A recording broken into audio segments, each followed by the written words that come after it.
Yang sahih di berita RTM, sahih dan berimbang. Assalamualaikum.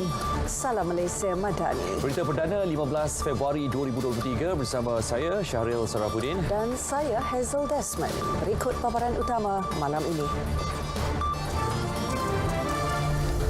Pertemuan Datuk Seri Anwar dan Presiden Erdogan zahirkan solidariti Malaysia kepada Turki.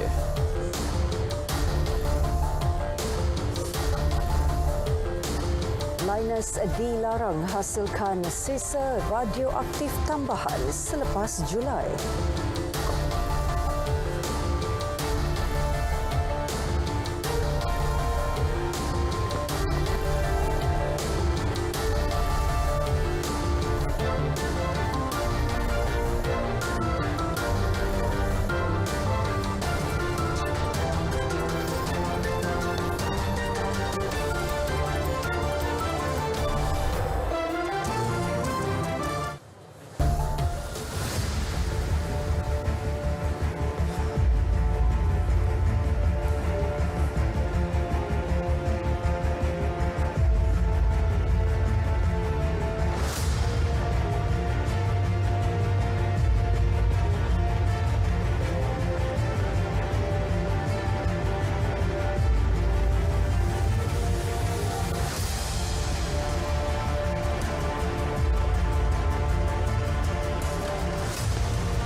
Perdana Menteri Datuk Seri Anwar Ibrahim bertemu Presiden Turki Recep Tayyip Erdogan di Ankara. Dalam pertemuan itu, beliau menzahirkan solidariti Malaysia sebagai negara sahabat.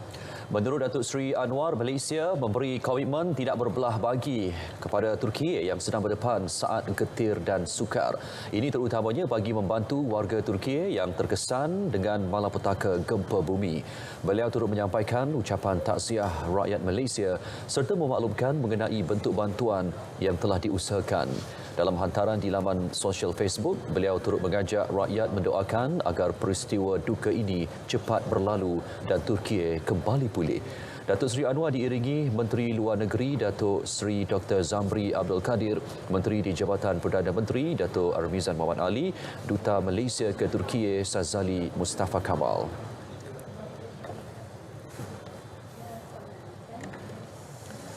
Perdana Menteri meluahkan rasa bangga terhadap kecekapan dan tahap profesionalisme pasukan mencari dan penyelamat SAR negara yang bertugas membantu mangsa gempa bumi di Nurda, Turki. Datuk Seri Anwar Ibrahim berkata pasukan SAR negara telah menunjukkan pengorbanan dan keupayaan luar biasa yang boleh dibanggakan. Saya bangga sekali dengan pasukan kita, smart, bomba kesihatan, PM yang telah menunjukkan keupayaan yang luar biasa, pengorbanan yang luar biasa, dibanggakan. Dan Gubernur dengan Wakil Gubernur di sini menyatakan bahawa pasukan kita itu menunjukkan dedikasi yang luar biasa, dan saya bagi pihak seluruh rakyat ingin mengucapkan penghargaan dan doa kepada Allah SWT. Mudah-mudahan beban rakyat di sini diringankan dan kita akan buat sedaya upaya. Datuk Seri Anwar berkata demikian selepas melawat kem pasukan SAR negara di Stadium Nurda. Beliau meluangkan masa kira-kira 40 minit melawat dan mendengar taklimat operasi pasukan SAR negara. Ketibaan beliau pada pukul 9 pagi waktu tempatan diiringi Menteri Luar Datuk Seri Zamri Abdul Kadir dan Menteri di Jabatan Perdana Menteri Hal Ehwal Sabah Sarawak dan Tugas-Tugas Khas Datuk Amrizan Muhammad Ali. Mereka disambut Timbalan Komander Kontijen SAR Negara DSP Safrizan Suhaini dan Ketua Pasukan MAS 10 Abdul Manaf Cik Isa. Pasukan SAR Negara terdiri daripada Pasukan Mencari dan Menyelamat Khas Malaysia SMART, Jabatan Bomba dan Penyelamat Malaysia, Angkatan Pertahanan Awam dan Kor Kesihatan Angkatan Tentera Malaysia. Sementara itu, Perdana Menteri memaklumkan setakat semalam negara berjaya mengumpul dana bantuan bencana untuk Turki sebanyak 30 juta ringgit.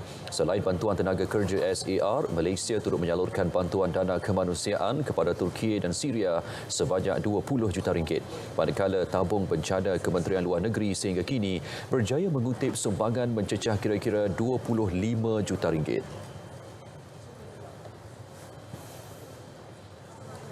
Lawatan yang singkat, penuh tersirat dan tersurat. Pandangan itu disuarakan penganalisis politik Universiti Sains Malaysia USM Profesor Madya Dr. Siva Murugan Pandian mengenai lawatan kerja sehari Perdana Menteri Datuk Seri Anwar Ibrahim ke kawasan gempa bumi di Gaziantep, Turki.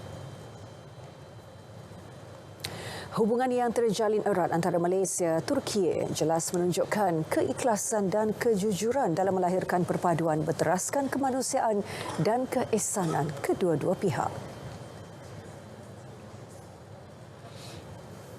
Kita juga harus melihat bahawa ini adalah satu kelangsungan hubungan dua hala di antara negara dengan negara, di antara pemimpin dan juga pemimpin, dan bagaimana kita melihat apa saja yang berlaku dalam konteks global juga penting kepada negara kita yang menjadi penyuntik kepada usaha untuk mempertahankan keakraban, persahabatan dan juga hubungan yang saya rasakan amat jelas di dalam kepentingan yang cuba ditonjolkan oleh Datuk Seri Anwar Ibrahim. Selain itu, solidariti yang dibawa oleh Perdana Menteri turut mewakili suara rakyat Malaysia yang bersama merasai kegetiran serta kesedihan yang dialami rakyat Turki.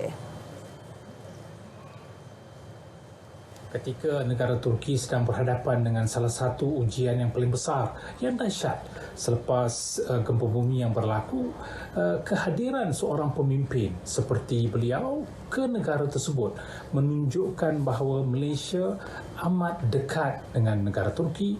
Pemimpinnya juga berjiwa besar, bersedia untuk hadir ketika berhadapan dengan kemelut bencana seperti itu, dan juga krisis seperti itu juga menunjukkan bahawa ia penting kepada Malaysia dalam usaha untuk memastikan apa yang berlaku di negara serumpun itu juga adalah suatu yang perlu dirasai, dijiwai oleh negara kita. Beliau berkata demikian ketika dihubungi RTM.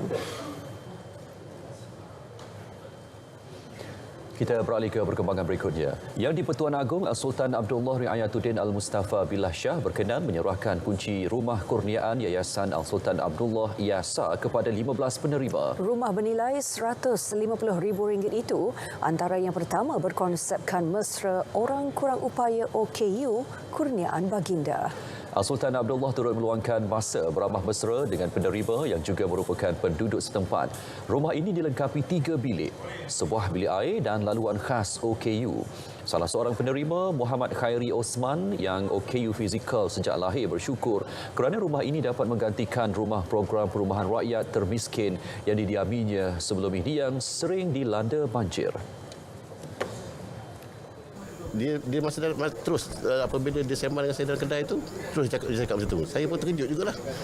Ingatkan dia sama-sama biasa gitu je. Jadi dia terkeluar pada bulan ni, saya nak bagi awak rumah, awak nak tak? Jadi saya pun terkejut. Dia pada situ. Dia kata, ya Allah besarnya rezeki mana Tuhan bagi saya dengan bertemunya dengan tuanku sendiri. Alhamdulillah, terima kasih banyak.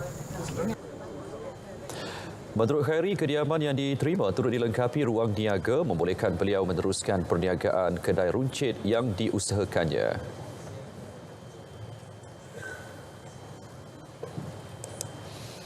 Linus dilarang menjalankan aktiviti memproses sisa radioaktif tambahan di negara ini selepas Julai 2023. Jelas Menteri Sains, Teknologi dan Inovasi Chang Lee Kang, keputusan itu dibuat selepas Lembaga Pelesenan Tenaga Atom menolak permohonan Linus untuk menggugurkan 4 syarat lesen berkaitan pengurusan residu, water leach purification, aktiviti cracking and leaching dan pengimportan pekatan lantanit dari Australia.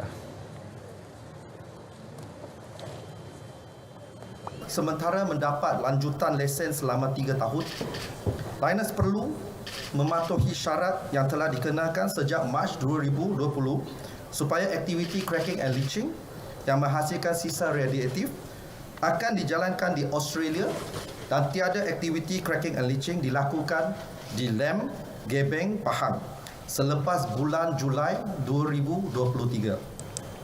Aktiviti-aktiviti lain yang tidak melibatkan penghasilan sisa radioaktif dibenarkan untuk terus beroperasi.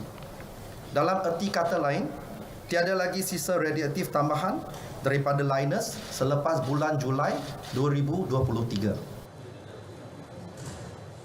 Sejak 2012, Linus telah menghasilkan 1.08 juta tan sisa radioaktif.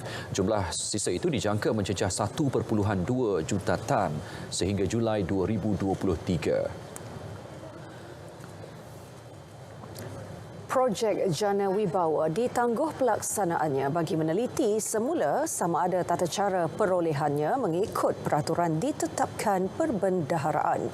Timbalan Perdana Menteri Datuk Seri Dr. Ahmad Zahid Hamidi berkata, penangguhan projek melibatkan nilai 5.7 bilion ringgit itu kerana terdapat unsur kaedah perolehan dibuat secara tender terpilih atau runding terus. Beliau yang juga Menteri Kemajuan Desa dan Wilayah menjelaskan tumpuan akan diberi kepada infrastruktur yang terjejas akibat banjir.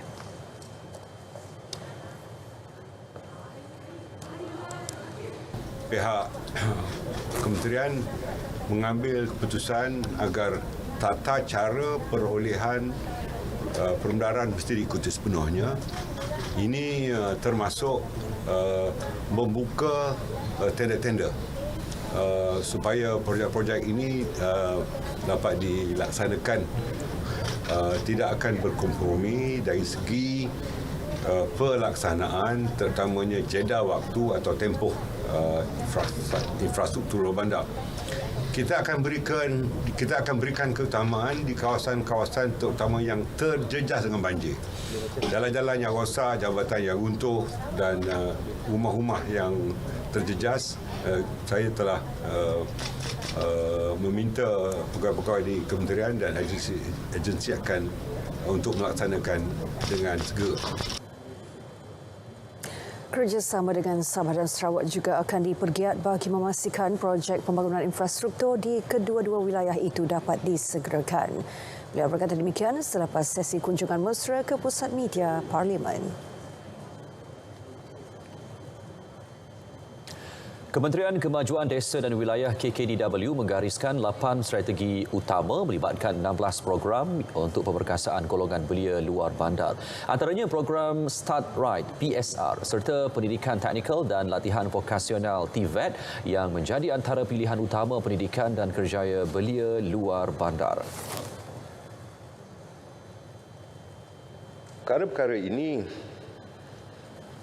termasuklah pemberkasaan TVET itu sendiri, di mana kita telah memperkenalkan TVET Junior, TVET Tahfiz, khususnya untuk pelajar-pelajar Tahfiz yang diberikan kursus-kursus keterampilan. Begitu juga dalam teknousahawan TVET, pendigitalan TVET dan beberapa kerangka kursus yang dicernakan mengikut permintaan pasaran. Tambahnya, kolaborasi dengan kementerian lain untuk mendekati permasalahan desa ini turut dilaksana sebagai langkah untuk mengelakkan kerja dalam silo. Peruntukan 6.7 bilion ringgit bakal diusulkan Kementerian Sumber Manusia KSM menerusi Belanjawan 2023. Timbalan Menterinya Mustafa Sakmud berkata, selain memperkasa TVET, skim perlindungan sosial akan diberi tumpuan khususnya melibatkan suri rumah dan B40. Katanya supaya kita boleh optimize 6.7 bilion ini yang melibatkan 12 kementerian. Jadi saya fikir bajet itu nanti bolehlah digunakan untuk macam Kementerian Belia dan Sukan. Dia boleh fokus dengan perkembangan belia. Sekarang ni dia 25% daripada bajet Kementerian Belia dan Sukan ini ditumpukan untuk TVET. TVET. Jadi dia minta supaya dioptimiskan. Mustafa ditemui media selepas merasmikan persidangan sumber manusia HRI Tech di Bandar Sunway, Selangor. Dalam bajet 2022, kerajaan memperuntukkan RM6.6 bilion khas untuk memperkasa TVET.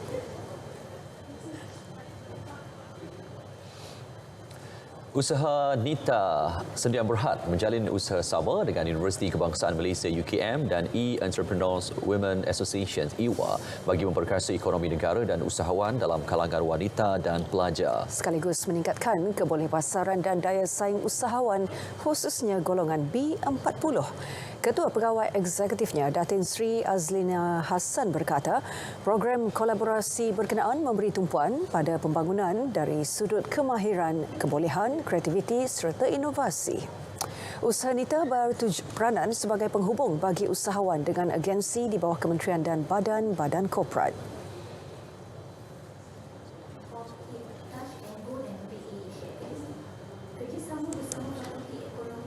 Dengan penglibatan ataupun usaha sama dengan pihak UKM, ianya lebih lagi dapat orang kata kolaborasi itu dapat lagi membesar dengan orang kata ramainya pelajar-pelajar daripada pihak UKM, usahawan-usahawan yang menyertai EWA. Jadi ianya dapat orang kata berkolaborasi dengan rakan strategi Usaha Nita, yang di mana rakan strategi Usaha Nita ni adalah di kalangan usahawan-usahawan selebriti. Jadi program-program yang kita libatkan itu juga secara tidak langsung dapat memberi mileage ataupun dapat membantu mereka dalam nak melonjakkan perniagaan mereka, nak melonjakkan sales mereka. Mereka boleh jadi lebih kreatif dan inovatif dalam mereka nak mencipta pendapatan dan keuntungan perniagaan mereka. Sementara itu, Dekan Fakulti Ekonomi dan Perniagaan UKM yang juga Presiden EWA, Profesor Dr. Aini Aman menyambut baik kerjasama tersebut. Beliau berharap usaha sama ini akan membangunkan kemahiran pelajar berkualiti tinggi yang dilengkapi minda keusahawanan kelas pertama. Bila bekerjasama dengan Usaha Nita, kita harap minat mereka itu lebih lagi lah, ya, dan mereka lebih nampak lagi peluang kerjaya di bidang keusahawanan, ya, insya-Allah. Kerjasama Usaha Nita UKM ini berupaya menyumbang kepada pembangunan negara bagi mencapai aspirasi negara keusahawanan unggul menjelang 2030. Beri jaminan pada semua rakyat, golongan minoriti, golongan terpinggir, golongan di pedalaman, bahawa setiap rakyat dan warga negara ini akan dipertahankan hak mereka. Ikuti mesyuarat pertama penggal kedua Parlimen Malaysia ke-15 di Dewan Rakyat pada 14 Februari hingga 30 Mac 2023 dan di Dewan Negara pada 21 Mac hingga 6 April 2023.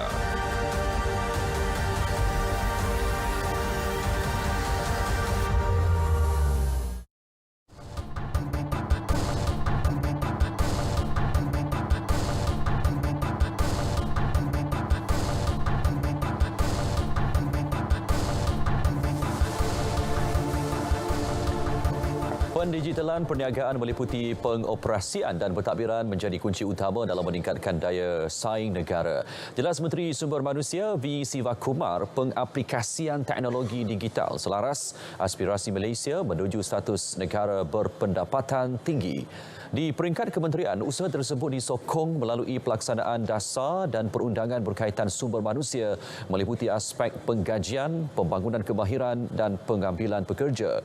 Justru pembangunan bakat digital melibatkan graduan perlu digerakkan bagi mengisi keperluan industri.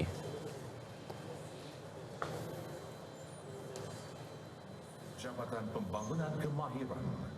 The quality of graduates, lack of competency, obsolete equipment and technologies, financial constraint and irrelevant modules are some of the examples that need urgent attention from all stakeholders, from all of us.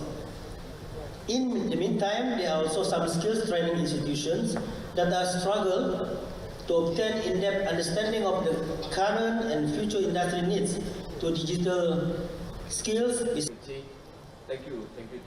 Beliau berkata demikian pada persidangan HRI Tech di Bandar Sunway. Teks ucapan dibacakan Timbalan Menteri Sumber Manusia Mustafa Samud.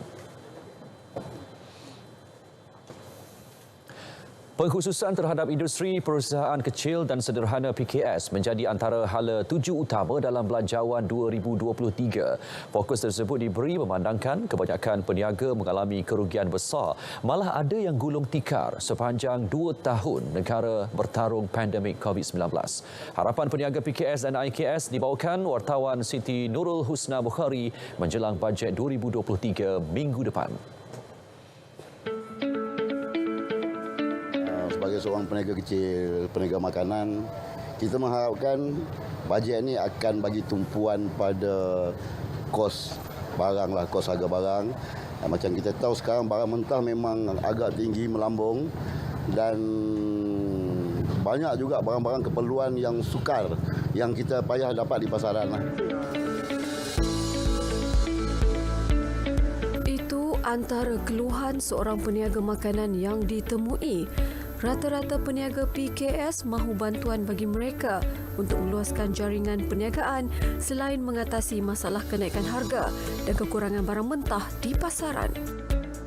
Kita ada peluang, ini ruang untuk kita macam mana laluan kita untuk kita kembangkan perniagaan kita. Bukan daripada setakat mereka membagi bantuan dari segi kewangan, kita kata latihan semua, tapi daripada segi untuk cara kita nak pasarkan produk kita. So sebenarnya bagi saya, produk-produk di Malaysia ni, terutamanya kawasan-kawasan yang special, macam setiap negeri tu dia ada satu niche ataupun flavor perisa yang terbaik lah, orang cakap begitu.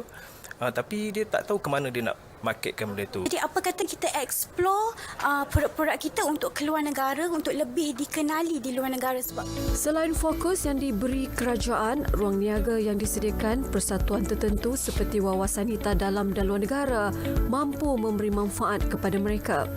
Panjang perjuangan Wawasan Nita 26 tahun di Malaysia, kita memperjuangkan ekonomi kita sebagai economic catalyst, small, micro and medium entrepreneurship.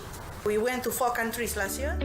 Ini termasuk kerjasama terbaru dengan restoran Jasmine di Kensington, London sebagai platform kepada 789 usahawannya dalam melebarkan sayap perniagaan.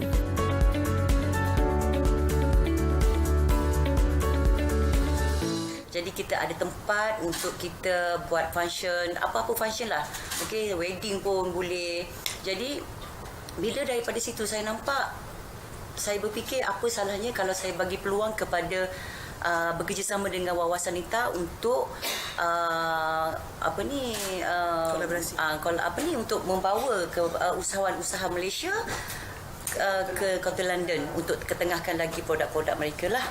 2 tahun berdepan pandemik COVID-19, peniaga PKS kini bukan hanya mahu kembali bangkit tetapi berjuang dalam memartabatkan produk keluaran tempatan terutamanya bagi pasaran antarabangsa. Siti Nurul Husna Bukhari, RTM.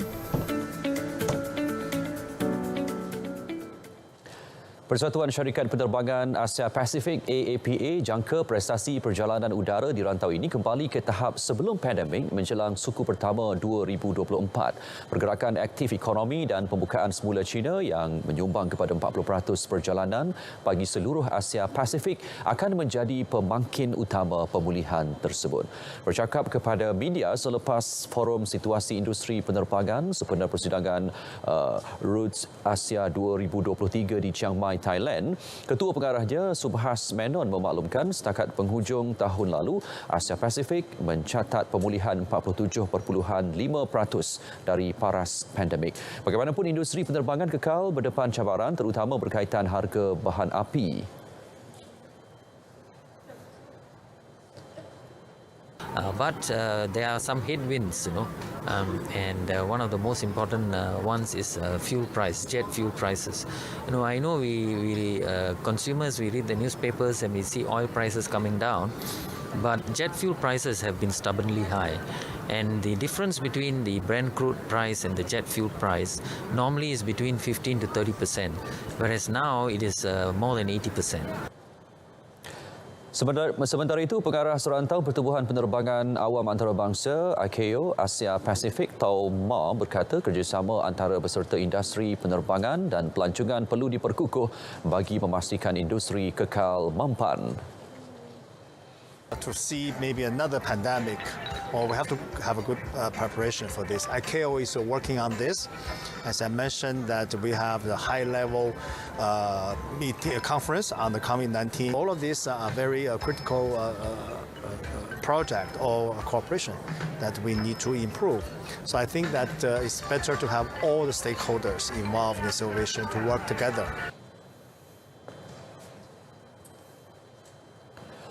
Baik, seperti biasa setiap Rabu kita ikuti harga runcit petrol dan diesel mingguan berkuat kuasa tengah malam ini hingga 22 Februari 2023.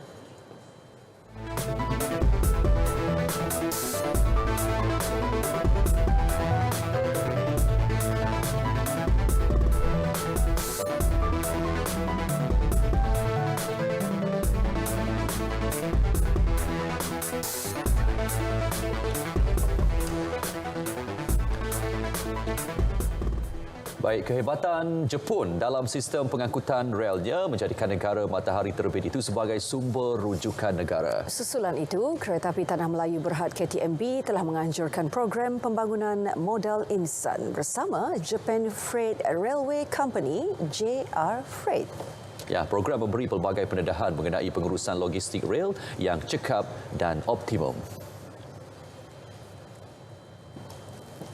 Penggunaan teknologi dan sistem rel yang digunakan oleh JR Freight mampu meningkatkan kecekapan perkhidmatan kargo KTMB di landasan berkembar sistem tren elektrik Gemas Johor Bahru apabila beroperasi kelak. Apabila siap nanti, saya rasa volumenya akan terus melonjak. Macam simen, kontainer semua kan. Sebab bila pertukaran trek baru ni, bukan sahaja kita akan dapat penambahan wagon, kita juga dapat penambahan volum dari segi tonnage lah. Menurut penasihat kanan kepada pengurus besar Jabatan Perniagaan Luar Negara JR Freight Nishimura Koji, KTMB perlu memperluas skop perkhidmatannya kepada syarikat korporat seperti di Jepun.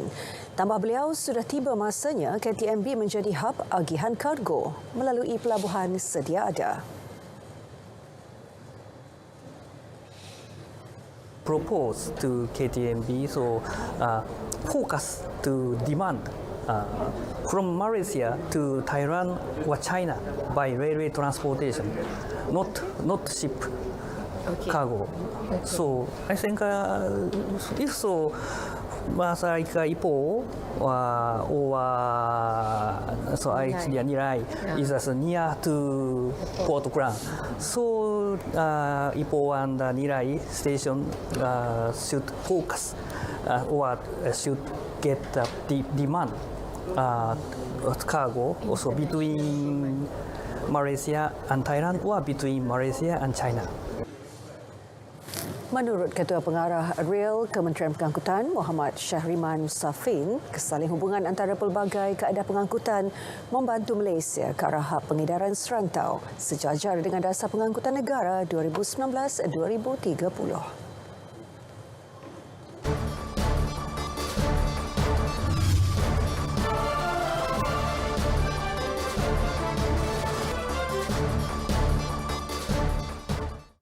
Assalamualaikum dan salam Malaysia Madani. Kita mulakan informasi cuaca pada malam ini dengan melihat kepada carta angin semasa. Dapat diperhatikan ketika ini, angin masih lagi bertiup dari timur laut menuju ke semenanjung Malaysia dengan kelajuan yang agak kencang sekitar 40 hingga 50 km sejam. Oleh yang demikian, Met Malaysia telah pun mengeluarkan amaran angin kencang dan laut bergelombang peringkat pertama melibatkan kawasan perkapalan Condor, Reef North, layang-layang Palawan, Labuan dan juga Sulu. Keadaan ini akan berkuat kuasa bermula esok sehingga 20 Februari nanti. Oleh yang demikian, keadaan ini adalah amat berbahaya untuk aktiviti menangkap ikan, bot-bot kecil dan perkapalan serta aktiviti pantai dan sukan laut. Baiklah, bagi keadaan cuaca semasa pula dapat diperhatikan ketika ini, keadaan cuaca di hampir ke semua kawasan di semenanjung Malaysia berada dalam keadaan baik dan tiada hujan dan kami jangkakan keadaan ini boleh berlanjutan sehingga ke tengah malam nanti. Bagi tinjauan cuaca semasa di Sabah dan Sarawak pula, dapat diperhatikan ketika ini, hujan lebat kini sedang berlaku di 1-2 tempat melibatkan bahagian Kudat, Sandakan dan juga pedalaman di Sabah, termasuklah di sekitar bahagian Kapit, Sibu dan juga Betong. Keadaan hujan yang sedang berlaku ketika ini dijangka akan beransur pulih menjelang tengah malam nanti. Walau bagaimanapun, hujan yang sedang berlaku melibatkan bahagian timur Sabah ketika ini dijangka boleh berlanjutan dalam tempoh masa yang agak lama. Oleh yang demikian, Met Malaysia telah pun mengeluarkan amaran hujan berterusan peringkat waspada melibatkan bahagian Kudat, Sandakan dan juga Tawau di Sabah berkuat kuasa sehingga ke 17 Februari nanti. Oleh yang demikian, dinasihatkan kepada penduduk di kawasan yang terlibat agar sentiasa berwaspada dan mengambil langkah yang berjaga-jaga dalam menghadapi keadaan cuaca yang tidak diingini berlaku. Baiklah, sekian sahaja informasi cuaca pada malam ini. Sebelum berpisah, kita ikuti tinjauan cuaca bagi bandar-bandar utama di Malaysia. Sekian, Assalamualaikum dan salam Malaysia Madani.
Baik, terima kasih Met Malaysia, dan berikutnya Hazel, kita akan ikuti perkembangan sukan.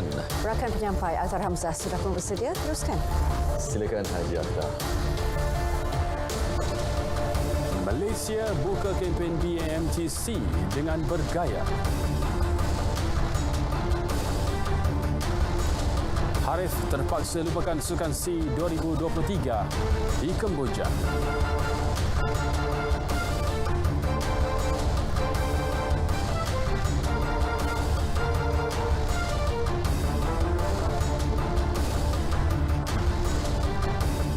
Assalamualaikum. Terima kasih Syaril dan juga Hazel.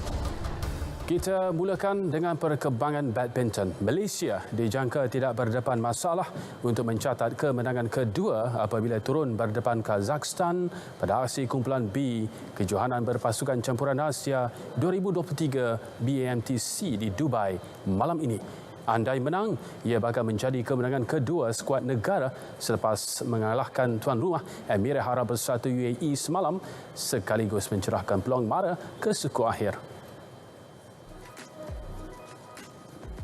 Sebelum itu, Malaysia yang diletakkan selaku pilihan keempat menepati ramalan apabila mudah mendudukkan UAE dengan kemenangan bersih 5-0 pada aksi pertama. Perseorangan profesional lelaki negara Lee Zijia mengutip mata pertama buat negara selepas mudah menewaskan Barath Latish straight set 21-12, 21-15.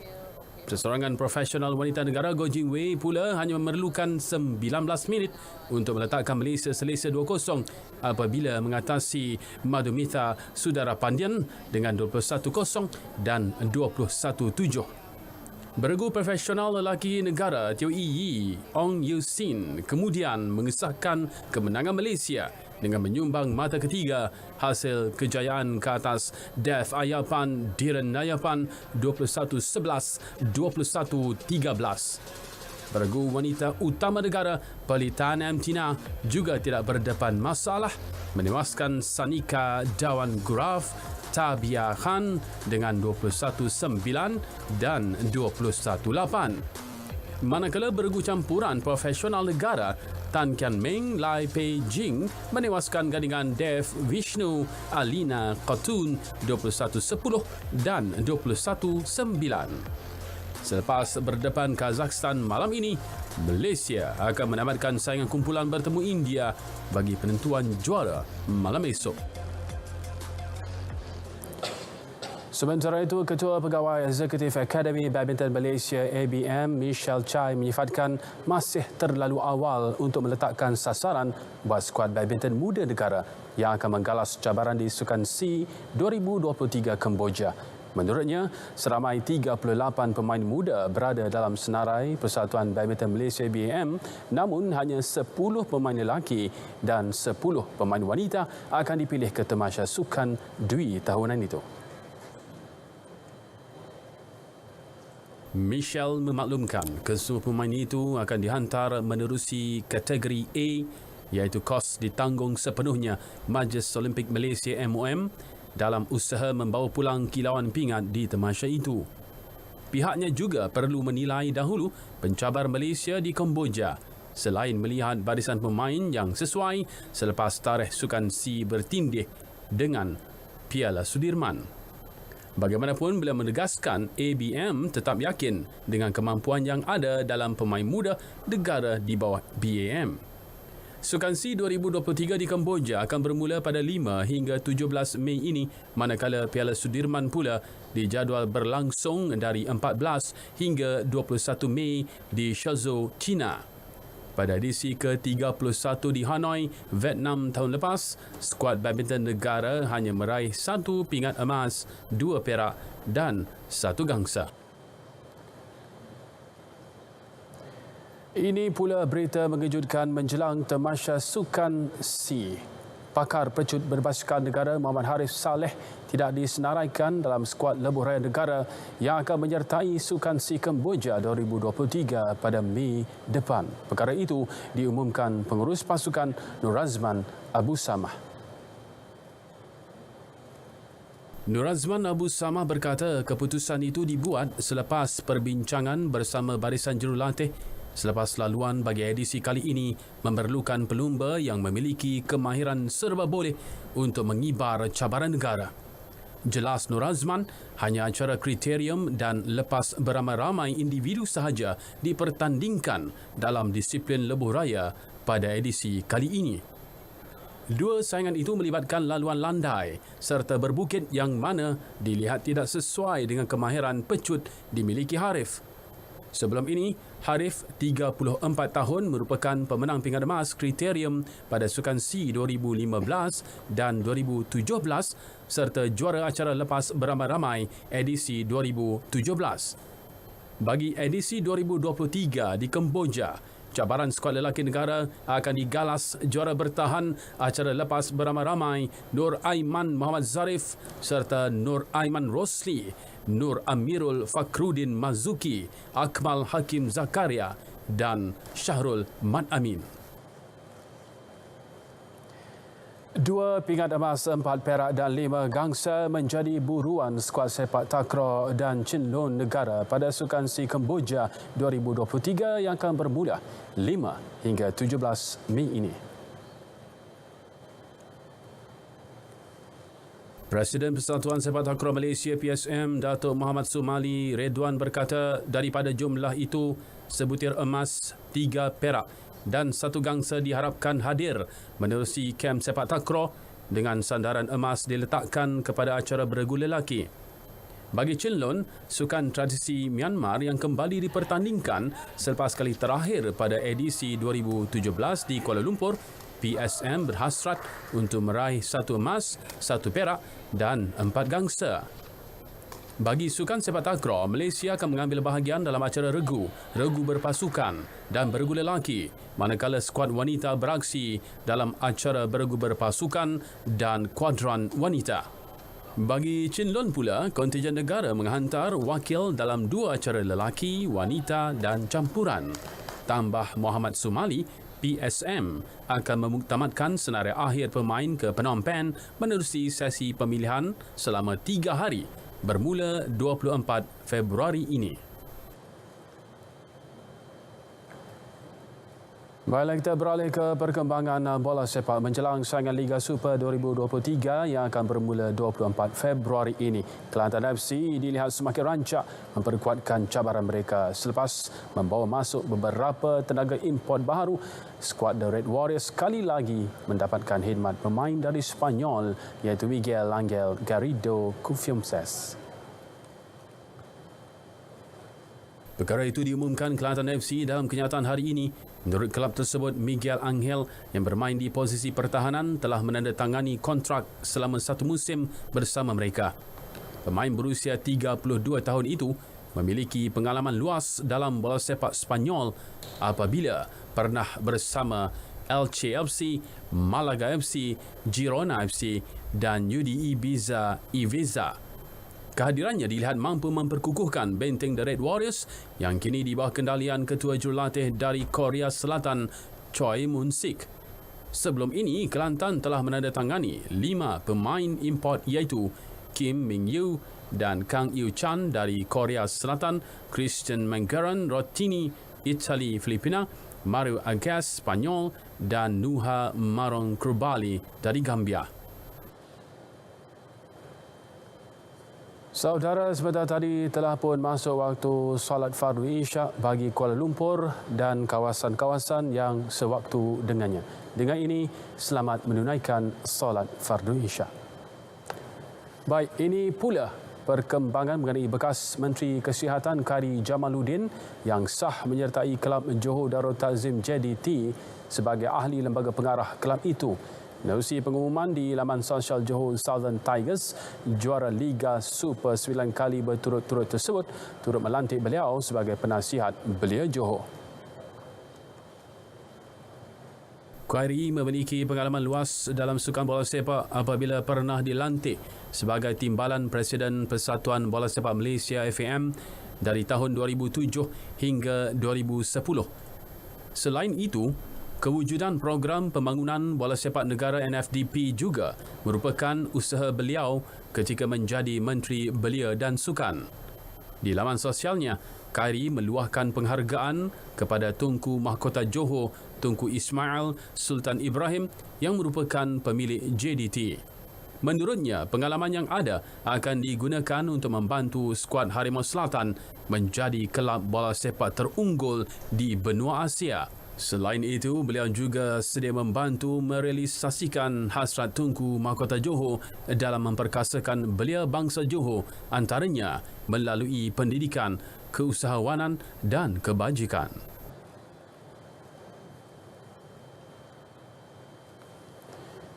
Liga Hoki Malaysia MSL 2023, pasukan TNB tidak berdepan masalah untuk menjinakkan Nur Insafi Sporting apabila mencatat kemenangan selesa 8-3 di Stadium Hoki Nasional Bukit Jalil semalam.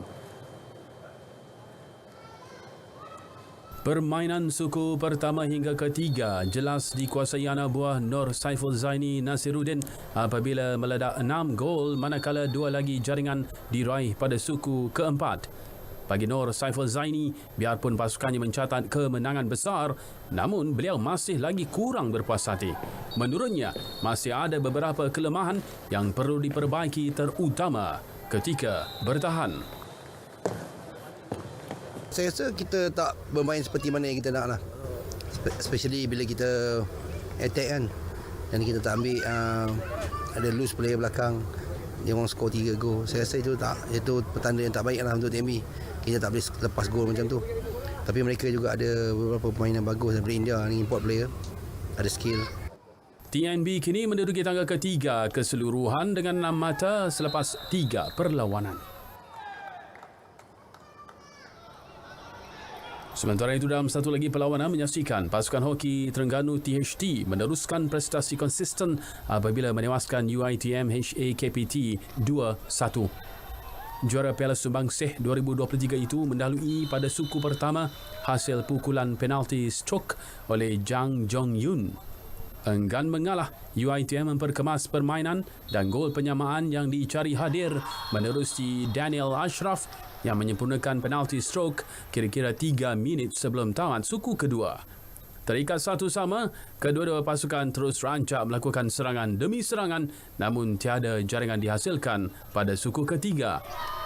Gol kemenangan THT berjaya diperoleh pada suku keempat menerusi Shelo Selverius yang berjaya menampan pukulan sudut penalti yang diambil Jang Jong-yun sekaligus memperdaya penjaga gol lawan untuk kemenangan 2-1. THT kini terikat 9 mata dengan pendahulu Liga Maybank selepas 3 perlawanan. Edisi Sukan 15 Februari berakhir di sini. Saya Muhammad Akhtar Haji Hamzah. Salam Malaysia Madani. Assalamualaikum. InsyaAllah kita jumpa lagi. Liga Malaysia 2023 kini kembali dibawakan untuk anda 75 perlawanan keseluruhan dengan 1 perlawanan sumbangsih, 52 perlawanan Liga Super, 8 perlawanan Piala FA dan 14 perlawanan Piala Malaysia dibawakan secara percuma untuk anda di saluran RTM. RTM, rakan penyiar MFL Liga Malaysia 2023.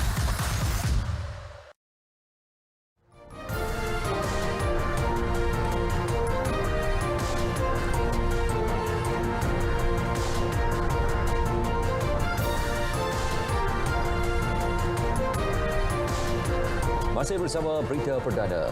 Pasca gempa bumi di Turki dan Syria, PBB merayu dana $397 juta Amerika bagi membantu penduduk terjejas di Syria. Setiausaha Agungnya Antonio Guterres berkata dengan peruntukan berkenaan ia akan memberi kelangsungan hidup hampir 5 juta penduduk untuk tempoh 3 bulan. Guterres mengumumkan rayuan dana di Ibu Pejabat organisasi itu di New York pada Selasa. Beliau turut memaklumkan PBB kini di peringkat akhir untuk rayuan dana yang sama di Turki. Selepas seminggu gempa bumi, jutaan rakyat telah meninggalkan kawasan kediaman demi kelangsungan hidup ditambah pula cuaca yang sejuk. Guterres turut menggesa operasi bantuan kemanusiaan dapat bergerak bebas di negara yang sudah bergelut dengan 12 tahun perang saudara. PBB sebelum ini sudah memperuntukkan $50 juta Amerika. Setakat ini, hampir 40,000 angka korban telah direkodkan di Turki dan Syria. Kebimbangan mula memuncak bagi mereka yang hidup di kedua-dua sempadan apabila PBB menyebut 7 juta kanak-kanak menerima impak negatif selain ribuan telah maut.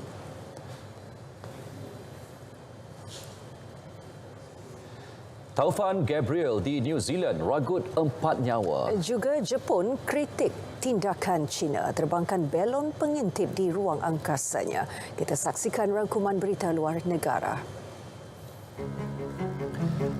Pihak berkuasa New Zealand mengesahkan 4 maut akibat Taufan Gabriel yang berlaku di bahagian utara negara itu yang menempatkan 5 juta penduduk. Taufan telah menyebabkan banjir selain merosakkan kawasan kediaman dan kemudahan infrastruktur. Terdapat lebih 140,000 penduduk kini terpaksa berdepan ketiadaan bekalan elektrik. Selain itu, jaringan komunikasi turut terputus termasuklah hubungan jalan raya.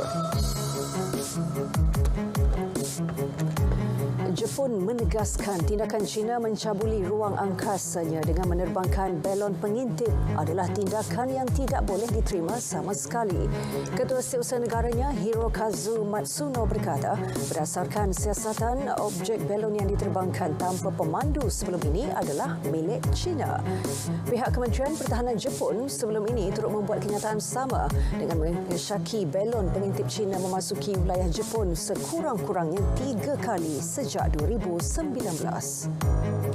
Pemisah di wilayah bergolak Papua, Indonesia pada Selasa menyiarkan video dan foto yang menunjukkan tebusan seorang juruterbang dari New Zealand, Philip Mertens, berada dalam keadaan sihat. Pada masa yang sama, mereka berikrar Mertens tidak akan dibebaskan selagi pihak berkuasa tidak mengiktiraf kemerdekaan di wilayah berkenaan. Mertens telah menerbangkan pesawat Susi Air diculik pemberontak Tentera Pembebasan Nasional Papua Barat minggu lepas di kawasan terpencil Nuga. Kesahihan video dan foto tidak dapat dipastikan, namun kepada Reuters, rakan Mertens mengesahkan individu itu adalah juruterbang berkenaan.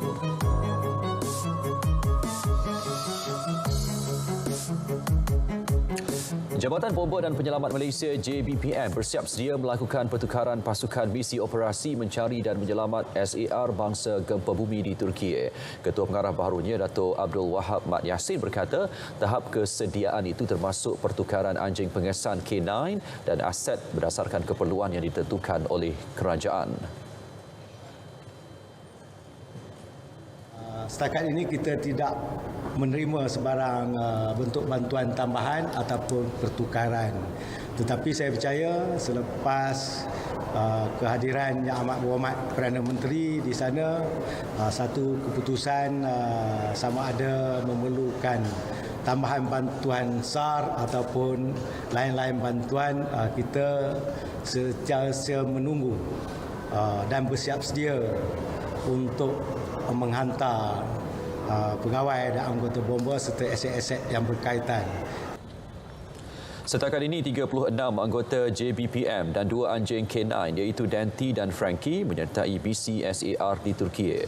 Beliau berkata demikian selepas majlis hormat Ketua Pengarah JBPM di Putrajaya.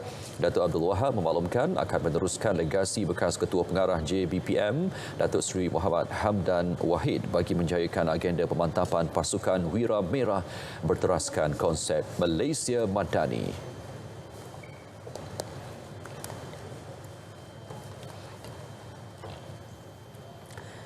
Keperluan untuk menyenaraikan tawaran awam permulaan IPO Petronas memerlukan penelitian khusus berikutan ia termaktub dalam Akta Pembangunan Petroleum PDA 1974. Menteri Ekonomi Rafizi Ramli berkata dalam akta tersebut terdapat beberapa perkara khusus seperti fungsi Petronas dalam menjaga, mentadbir dan mengawal selia sumber hidrokarbon dalam negara ini.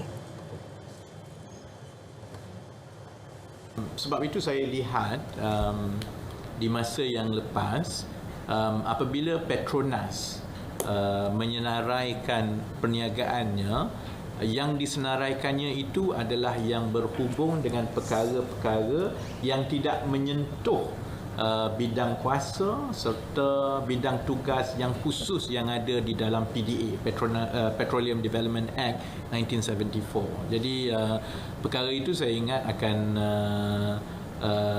terus diperhalusi kalau ada keperluan. Beliau berkata demikian dalam sidang media berkenaan prestasi ekonomi Malaysia dan pertumbuhan KDNK 2022 di Putrajaya. Semalam, Ahli Parlimen Subang, Wong Chen, menyarankan kerajaan mengkaji kemungkinan untuk menyenaraikan IPO Petronas sebagai salah satu cara mengumpul wang bagi membantu mengurangkan hutang negara. Kementerian Perdagangan Dalam Negeri dan Kos Sara Hidup KPDN bercadang memperluas stesen petrol dan diesel tidak bersubsidi ke negeri sempadan. Negeri disasarkan terlibat Kedah, Kelantan, Johor, Sabah dan Sarawak. Menterinya Datuk Seri Salahuddin Ayub akan mengemukakan cadangan berkenaan dalam mesyuarat Jemaah Menteri pada Jumaat ini. Matlamat utamanya menangani isu ketirisan bahan api itu. Sebelum ini, kerajaan mengalami kerugian hampir 150 juta ringgit setahun akibat ketirisan tersebut.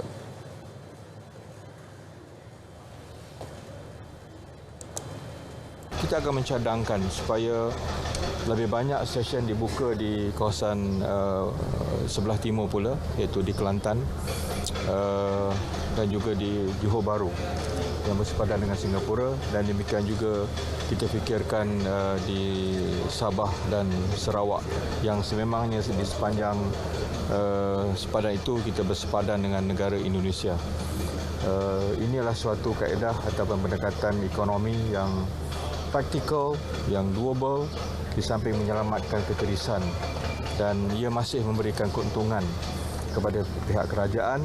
Dan kalau betul caranya, saya rasa kutipan SST juga boleh diambil.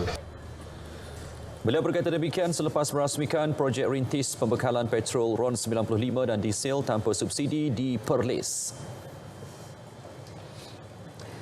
Ini pula mengenai usul jawatan Presiden dan Timbalan Presiden tidak dipertandingkan pada pemilihan UMNO tahun ini. Presidennya Datuk Seri Dr. Ahmad Zahid Hamidi yakin parti itu akan menerima jawapan positif daripada Jabatan Pendaftaran Pertubuhan ROS. Saya yakin peraturan mesyuarat UMNO, perlembagaan UMNO telah diikuti sepenuhnya oleh pengurusi tetap UMNO. Terdapat klausa 9.3 dan 9.4 dalam perlembagaan UMNO yang telah dijelaskan pada ROS, dan oleh kerana Perhimpunan Agung UMNO adalah merupakan badan tertinggi kepada UMNO sendiri, maka keputusan yang telah dibuat termasuk untuk menambah usul yang telah dibentangkan oleh pembentang ucapan dasar itu telah diteliti juga oleh pihak ROS dan juga oleh kumpulan peguam kami dan juga Sihsa Agung UMNO. Dan saya yakin sebelum tempoh 60 hari kita akan memperolehi jawapan yang positif daripada pihak ROS.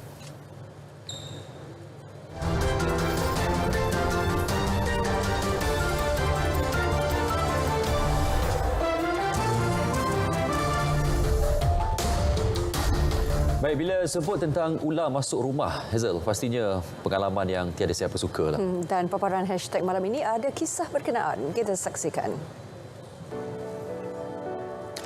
Ini dia kejadian siling rumah yang pecah tiba-tiba membongkar kewujudan 2 ekor ular sawa besar yang bersarang.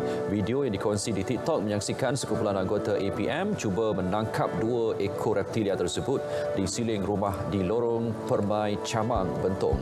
Reptilia pertama seberat 32 kg dengan panjang kira-kira hampir 5 meter, manakala seekor lagi seberat 25 kg dengan panjang lebih 4 meter. Video itu kini meraih sehingga 58 juta tontonan dan 561,000 tanda suka. Seekor tikus bernama Pat telah disahkan sebagai tikus tertua dalam penjagaan manusia yang berumur 9 tahun 216 hari.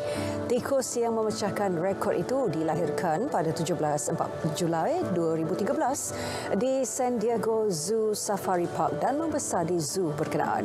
Purata jangka hayat tikus Pocket Pacific di alam liar adalah antara 1 hingga 2 tahun. Dan ini pula setiap majlis perkahwinan kebiasaannya ada tetamu, ada tema tertentu. Namun berbeza pula video ini apabila pengantin lelaki dibungkus dalam kotak dan diangkat menggunakan tandu. Pengantin kemudiannya dibawa berarak ke pengantin perempuan seolah-olah barangan dipesan di aplikasi beli belah dalam talian. Kita harapkan apa yang ditempah itu serupa dengan apa yang diterima. Macam-macam. Itu dia segmen hashtag mengakhiri berita perdana 15 Februari 2023. Anda boleh terus dapatkan perkembangan sahih sepanjang masa melalui portalberita.rtm.gov.my. Sahih di RTM dengan itu. Assalamualaikum. Salam Malaysia Madani.